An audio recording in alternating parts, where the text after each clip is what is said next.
हाँ दोस्तों नमस्कार, मैं हूं रमेश चंद्र क्लास। अपन बात करें पॉलिटिकल साइंस, जिसमें अपना चैप्टर चल रहा है कि अध्याय 5 चल रहा है, जिसमें अपना चैप्टर का नाम है कि समकालीन विश्व में सुरक्षा। क्या है? समकालीन विश्व में सुरक्षा। तो इसमें अपना पहला टॉपिक है कि सुरक्षा का अर्थ क्या होता है। क्या है? सुरक्षा का अर्थ होता है क्या होता है, तो उसका अपन बात करें अपन।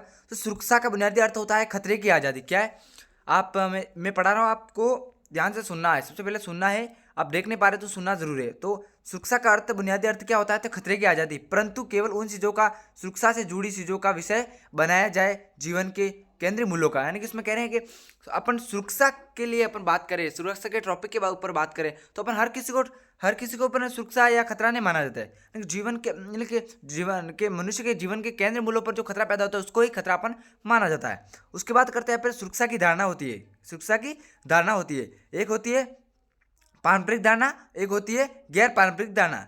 पारंपरिक धारणा में होता है पारंपरिक धारणा में होता है बाहरी कोई खतरा पैदा हो जाता है। तो बाहरी खतरा क्या होता है? तो बाहरी खतरा होता है कि सैन्य हमला, जनसंहार, शक्ति संतुलन, गठबंधन, सस्तीकरण जैसे हमले बाहर से हो जाते हैं।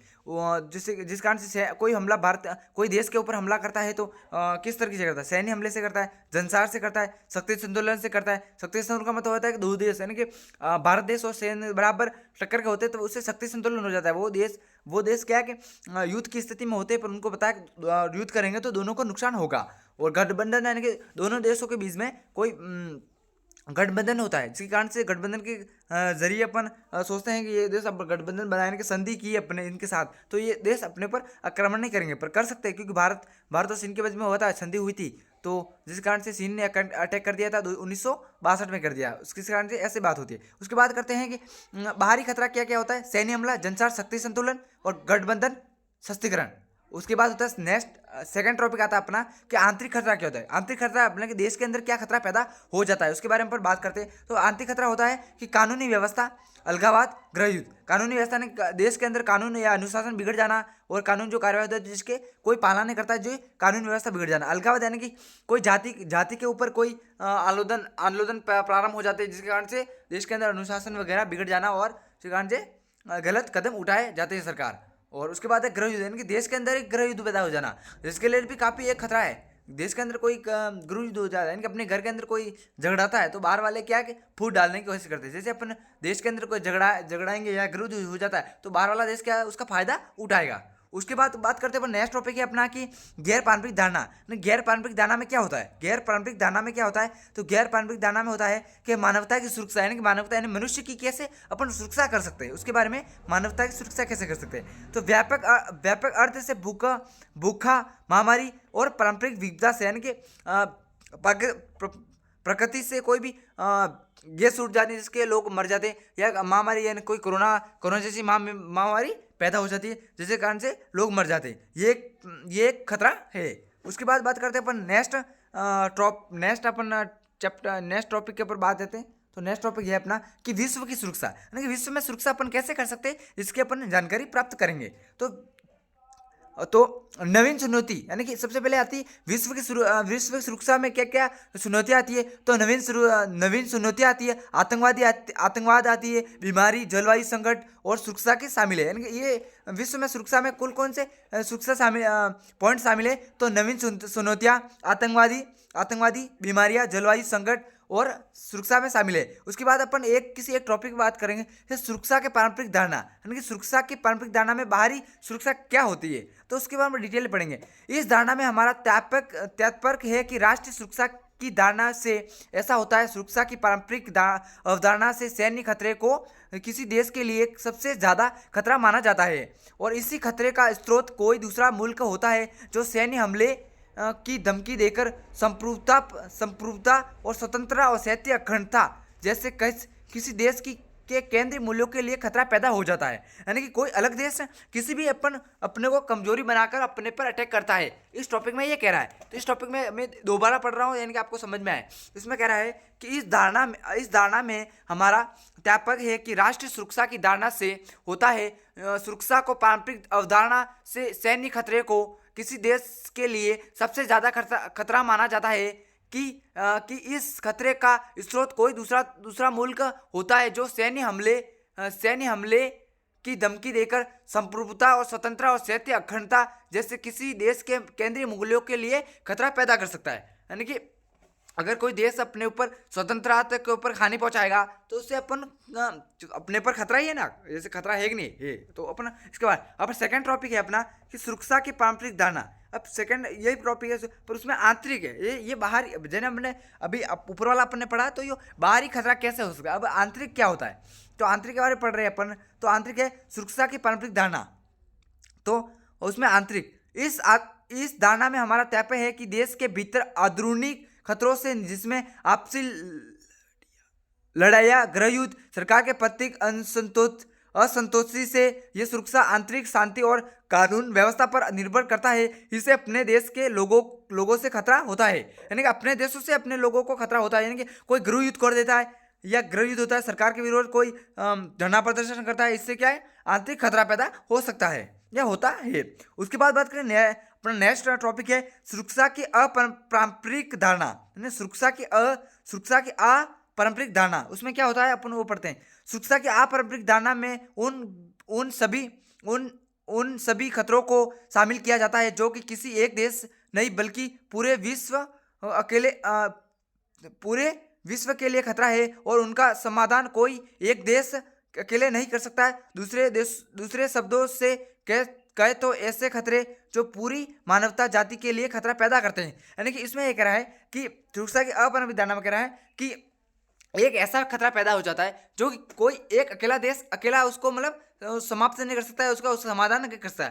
पूरे देश या पूरा संबंधन या पूरा गठबंधन अपन पूरे देश मिलकर कोई उसका समाधान निकाल सकते हैं, इसमें ये कह रहा है। तो अपन पूछ लिया क्वेश्चन का एग्जाम की दृष्टि से पूछ लिया कि सुरक्षा की अपारंपरिक धारणा में क्या क्या आता है। तो अपना पूछना है कि अगर ऐसी कौन सी समस्या पैदा हो जाती है जिसका सामना केवल एक देश नहीं कर सकता है, सामूहिक देश मिलकर उसका सामना करते हैं, उसे सुरक्षा की अपारंपरिक धारणा कहते हैं। उसके बाद अपन नेक्स्ट पॉइंट पर जाते हैं। तो नेक्स्ट पॉइंट है अपना कि तो इस जैसे कि इसमें पॉइंट नहीं है अपना, उसमें तो सुरक्षा की अपारंपरिक धारणा में से क्या जैसे अपन उदाहरण देते हैं ग्लोबल वार्मिंग पैदा हो जाना, उसके इस प्रदूषण का भी सामना अपन किसी एक देश के मिलकर नहीं कर सकते। इसमें अपने को विश्व में 200 देश या 198 देश है उसको मिलकर अपने को सामना करना पड़ता है, या उसकी तो प्रदूषण को अपने को नहीं करना चाहिए। तो इसमें ये है। उसके बाद है प्राकृतिक आपदा हो जाती है, तो वो किसी एक देश का काम नहीं है, ये सभी देशों का काम है जो कि मिलकर करेंगे तब इसकी समस्या का सामना करेंगे, बाकी कोई कुछ नहीं कर सकता है। उसके बाद है निर्बंधता भी उसमें यही है कि कोई एक देश का सामना नहीं कर सकता है। महामारी कोई बीमारी फैल जाए, जैसे अपनी वर्तमान में भी 2020 और 19-21 के मध्य कोरोना फैल गई थी, जो कि एक ओनली भारत के ऊपर नहीं हो रहा था, चीन हर किसी देश के ऊपर हो रहा है। हर बांग्लादेश, श्रीलंका, भूटान, नेपाल, अमेरिका, किसी भी लोग के वहाँ पर लोग मर रहे थे कोरोना का, जैसे महामारी पैदा हो जाती है। और एक आता है कि आतंकवाद, यानी कोई आतंकवादी संगठन कोई किसी देश के ऊपर आक्रमण करता है, तो ऐसा नहीं होता है किसी एक देश का, वो क्या अलग अलग देश, जैसे 9/11 का आपने सुना होगा, 9/11 वर्ल्ड ट्रेड सेंटर अमेरिका के ऊपर किया था, वो कितने लोग मारे गए, उसमें 4000 लोग मारे गए, जिसमें से तो उसमें क्या कि ये आतंकवाद पैदा हो जाए, उसमें किसी एक देश का उसका सामना नहीं कर सकता है, सामूहिक रूप से अपन को उसका सामना करना पड़ता है। उसके बाद है शरणार्थी की समस्या कहने कोई किसी देश के ऊपर हमला कर रहा है, तो फिर जहाँ हमला हो रहा है तो वो जैसे कि अपने पाकिस्तान ने बांग्लादेश के ऊपर हमला किया था, पश्चिमी बंगाल के ऊपर, तो फिर वो लोग बांग्लादेश के लोग भारत पर आए थे, तो वो 1-2 लोग नहीं आए थे, वो हजारों की संख्या में आए थे, भारत उसको कैसे शरणार्थी दे, तो ये भी एक समस्या पैदा हो जाती है। उसके बाद बढ़ती हुई जनसंख्या, यानी कि भारत विश्व में 2nd नंबर पे जनसंख्या के स्तर पर आता है, तो ये भी एक जनसंख्या स्तर पर समस्या पैदा हो जाए, बढ़ती हुई जनसंख्या हो जाती है, उसको संभालना वो भारी चीज पड़ जाता है। उसके बाद होता है अपना टॉपिक आता है गैर पारंपरिक धारणा, यानी कि गैर पारंपरिक धारणा में अपन को क्या करना पड़ता है। तो गैर पारंपरिक धारणा में होता है कि सुरक्षा की गैर पारंपरिक धारणा सैन्य खतरों से परे जाती है, जिसमें मानवता वास्तविक स्थिति पर प्रभावित करने वाले खतरों की एक विस्तृत श्रृंखला शामिल है, और सुरक्षा के गैर पारंपरिक विचारों को मानवता सुरक्षा या वैश्विक सुरक्षा कहा जाता है। अब कहता है सुरक्षा गैर किसे कहा जाता है, तो पारंपरिक विचारों को मानवता की सुरक्षा या वैश्विक सुरक्षा कहा जाता है। उसके बाद ये 1 नंबर में उठने की संभावना, इसको ध्यान से सुनो, ओके। उसके बाद नेक्स्ट टॉपिक है कि मानवता की सुरक्षा से हमारा मतलब क्या है। मतलब है कि राज्यों की सुरक्षा से ज़्यादा लोगों की सुरक्षा है। उसके बाद है अपना टॉपिक पॉइंट है कि मानवता की सुरक्षा की संकृत अवधारणा से समर्थकों की व्यक्तियों के हिंसक खतरों से ध्यान केंद्रित किया जाता है, केंद्रित किया जाता है। उसके बाद बात करना तो दूसरे और मानव सुरक्षा के व्यापक अवधारणा के समर्थक तक है कि खतरे एजेंट से भूख, बीमारी एवं प्राकृतिक आपदा से शामिल होते हैं। यानी कि ये क्या है, इसमें खतरा पैदा 3 तरीके से होता है। पूरी बात घुमा के दी है इस नोट्स में कि नोट्स बनाने में बहुत टाइम लगा, इसके लिए कह रहा हूँ। इसमें अधिकतर सुरक्षा खतरा पैदा हो जाता है तो किससे होता है? एक तो भूमारी हत्यार होती है, बीमारी से होती है, या प्राकृतिक आपदा से होती है। उसके बाद अब नेक्स्ट पॉइंट पर अपन बात करते हैं। तो नेक्स्ट पॉइंट है अपना कि ये हो गया कि हाँ, अब नेक्स्ट अपना पॉइंट है कि विश्व सुरक्षा के विचार, यानी कि विश्व सुरक्षा के विचार ये टॉपिक है। तो विश्व सुरक्षा के विचार 1990 के दशक में ग्लोबल वार्मिंग, एड्स और इतने पर जैसे खतरों से वैश्विक प्रति पर जवाब उभरा। यानी कि एड्स कब उभरा था? 1990 के दशक में उभरा था ये एड्स। तो ये बहुत खतरनाक खतरा पैदा हो गया था विश्व के लिए। तो फिर इसके लिए कोई कानून क्या बना? इसके लिए बीमारी बननी चाहिए, तो बनानी। किसी सरकार के पास युद्ध की स्थिति के विकल्प क्या हो सकते हैं? यानी कि देखिए, ये खतरे की बात यहाँ पर इस चैप्टर में बताई गई है। अपनों को खतरे के बारे में डिटेल ही पढ़ना है। तो अपन अब प्रश्न अपना टॉपिक आता है, दूसरा चेंज होता है कि किसी सरकार के पास युद्ध की स्थिति में विकल्प क्या क्या होते हैं? तो क्या होते हैं? तो पहला विकल्प होता है कि बुनियादी तौर पर किसी सरकार के पास युद्ध की स्थिति के 3 विकल्प होते हैं। तो पहला है आत्मसमर्पण करना। क्या है? आत्मसमर्पण करना। यानी कि प्रश्न क्वेश्चन में उठने की संभावना यह है कि कोई क्वेश्चन आ गया, किसी सरकार के पास युद्ध की स्थिति के विकल्प बताइए या 2-3 विकल्प लिखिए। तो ये 3 नंबर में क्वेश्चन उठने की संभावना है। तो अपनों को क्या लगेगा? पहला है आत्मसमर्पण कर देना। दो देशों का युद्ध होता है तो कमजोर देश वो आत्मसमर्पण कर देता है। दूसरा होता है दूसरे पक्ष की बात को बिना युद्ध किए मान लेना, अथवा युद्ध से होने वाले नाश को इस हद तक बढ़ाने के संकेत देना कि दूसरा पक्ष समकर हमले करने के बाद आए और या युद्ध ठंड जाए तो अपनी रक्षा करना ताकि। और उसके बाद होता है हमलावर देश अपने मकसद को कामयाब ना हो सके और पीछे हट जाए। ये उनके पक्ष होते हैं। उसके बाद एक और पक्ष होता है, छोटा सा पक्ष होता है कि हमलावर को पराजित कर देना, या युद्ध की स्थिति में या हमलावर को पराजित करो या युद्ध करो, या जब तक युद्ध करो जैसे कि नुकसान उनका भी हो, जोरदार नुकसान हो और वो डर के पीछे हट जाए।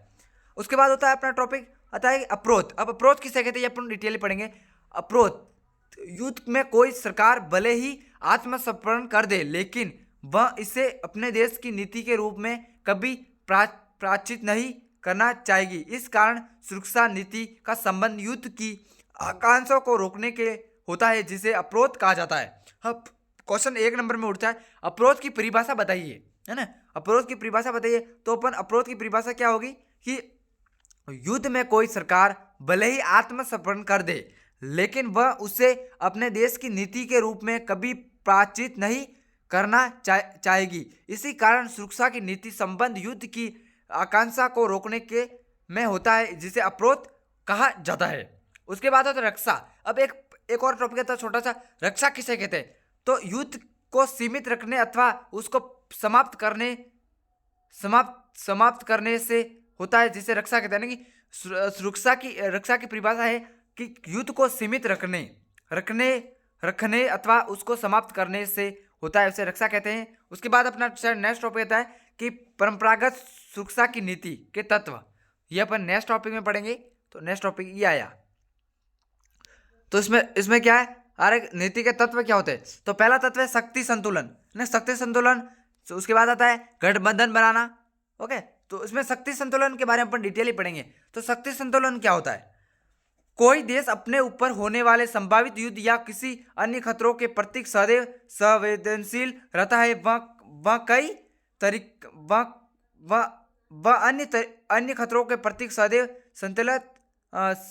संवेदन रहता है। वह कोई तरीके से निर्णय अथवा शक्ति संतुलन को अपने पक्ष में करने की कोशिश करता है। अपने ऊपर खतरे वाले देश के शक्ति संतुलन को बनाए रखने के लिए वह अपनी सैन्य शक्ति बढ़ाता है, आर्थिक और प्रौद्योगिक शक्ति को बढ़ाने है और मित्र देशों से ऐसी स्थिति से निपटाना करने के लिए सब देने के शक्ति संतुलन का अर्थ होता है कि अगर कोई देश दो देश अगर कोई देश अपने को पता है कि भारत चीन बड़ा है, यानी कि अपना चीन बड़ा और चीन अपने ऊपर हमला कर सकता है, तो भारत उसके लिए क्या करेगा? वो ऐसा करेगा नहीं, माफी मांगेगा नहीं कि आप ऐसा मत करो, हमारे पर आक्रमण, ऐसा नहीं करेगा।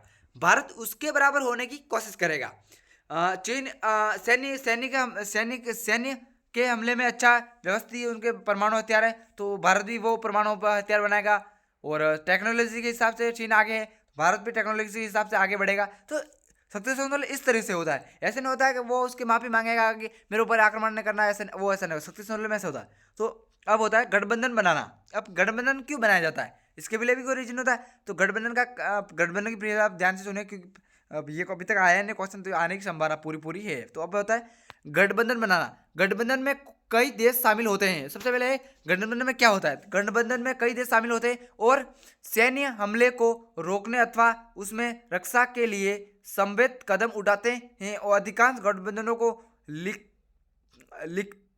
लिखित संधि एक औपचारिक रूप में मिलता है। और ऐसे गठबंधनों को यह बात बिल्कुल स्पष्ट होती है कि खतरा किस से है और किस देश अथवा गठबंधनों की तुलना में अपनी ताकत का असर बढ़ाने के लिए होता है। गठबंधन का अर्थ ये होता है कि गठबंधन जब होता है तब पता चल जाता है कि कोई देश अपने पर अटैक करने वाला है या नहीं करने वाला है। गठबंधन में जो संधियां करते हैं, जिस संधि के कारण से जो संधि होती है, तो वो क्या, दो देश आपस में संधि करते हैं, तो दोनों देश एक दूसरे के ऊपर हमला नहीं कर सकते। मेन बात ये।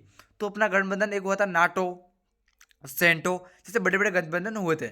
अब है गठबंधन का आधार क्या होता है? गठबंधन का आधार क्या होता है? तो गठबंधन का आधार होता है किसी देश अथवा गठबंधनों की तुलना में अपनी ताकत का असर बढ़ाने के लिए गठबंधन बनाते हैं। और गठबंधन राष्ट्रीय हितों पर आधारित होते हैं और राष्ट्रीय हितों के बदलने जाने पर गठबंधन भी बदल जाते हैं।